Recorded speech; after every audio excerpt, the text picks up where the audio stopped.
पत्रकार मारहाण प्रकरणाची उपमुख्यमंत्री शिंदेंकडून दखल घेण्यात आली आहे। जखमी पत्रकारांशी व्हिडिओ कॉलवरून संवाद साधलाय। दोषींना ताबडतोब अटक करून कारवाईचे निर्देश देण्यात आले आहेत। तर नाशिक ग्रामीण पोलीस अधीक्षकांना या संदर्भात निर्देश देण्यात आले आहेत। नाशिकच्या त्र्यंबकेश्वरमध्ये 4 पत्रकारांना मारहाण झाली।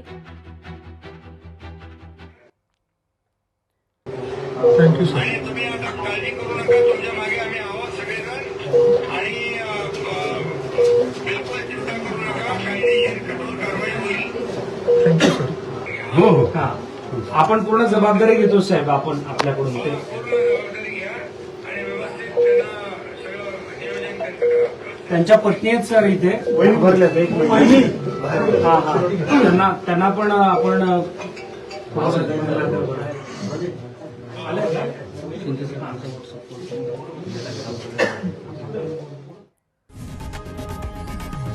लोकशाही मराठी ऐका, पहा, जागरूक रहा।